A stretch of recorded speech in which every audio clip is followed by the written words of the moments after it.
This is actually a madness. Right, this is genuinely not even clickbait. This has actually happened. So it was 2015 when I was coming to India to stay here for a while. You know, I'm excited. It was the first time I came here in a long time. And this time I was actually going to stay. And normally when I was younger, when I left India, I always used to miss it afterwards. So this time I was even more excited because I knew that I was going to stay here for a while and actually like live here for a bit.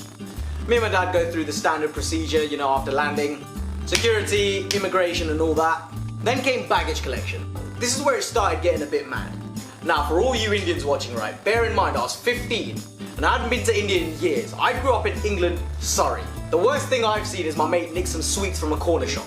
Anyway, so we got the bags and this really nice guy comes up to us and asks us if we need help. This made me think India's like a real place of, you know, values, respect, morals and all that. You know, a guy came up to us offering if we wanted help. You know, I was thinking about the airport, mate, good service, well done. But then I saw a really weird sign. It made no sense.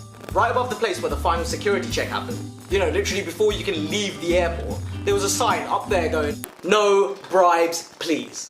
No bribes, please. It said please, so I guess it's still respectful, but I didn't really get the no bribes part. Why would I need to bribe anyone to leave an airport?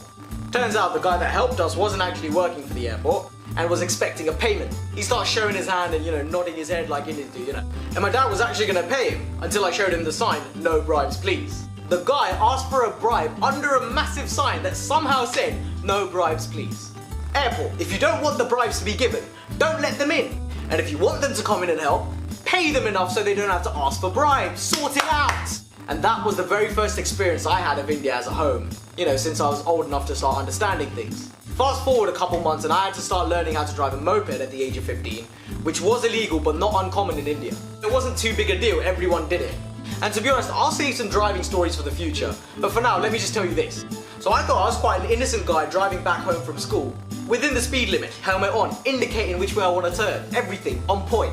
For some reason, a policeman gets in my way and pulls me over. I have never been more scared in my life. I was full on shitting it. Think about how mad this sounds, right? If you're in England and you told someone the police had pulled me over, you know, you're in trouble if the police have pulled you over. You're underage, you don't have a license, and clearly you've done something wrong on the road. I didn't even have anyone with me to like back me up. I was just driving back home from school. And this is how the conversation went. You're gonna have to pretend this is a helmet. Go on then, show me your license.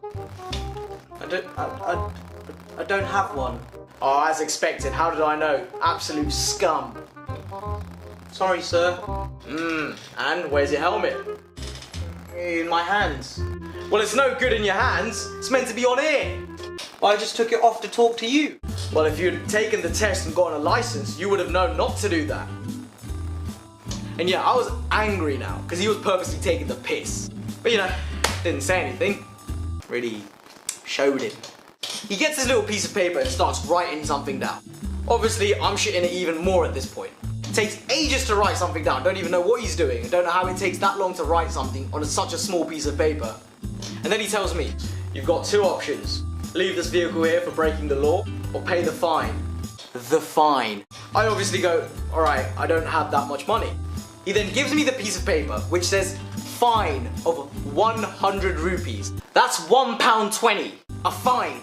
Obviously, no hesitation. Get it out of my pocket, give it to him straight away. I think I've gotten away with it. He literally tried to officialize a bribe by writing it on a piece of paper. Oh, piss off. I didn't really understand what just happened then, so when I got home I asked my relatives. I told them everything that happened about the fine, showed them the piece of paper and everything. Yes, Jay, you've now bribed the police for the first time. Well done. One step closer to learning about Indian culture. Anyway, since then, before I got my license at 16, I had been caught a couple more times, but I wasn't really scared. You know, I knew the drill by then. And I even learned to bargain a little bit, so I took it down from 100 to 50. But once I got my license, I've been good ever since. Oh, mate, you can just piss off. Basically, these two occasions were experiences, to say the least. At the time when they happened, I obviously didn't enjoy them, and I thought like India was like a much more dark place than it actually is.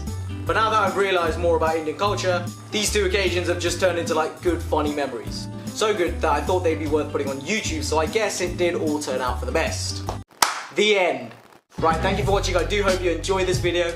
Let me know if you think there's any way I can improve this in the comments below, Snapchat or Instagram. Don't forget to like, comment, subscribe and all that. Again, thank you for watching and I'll see you in a bit.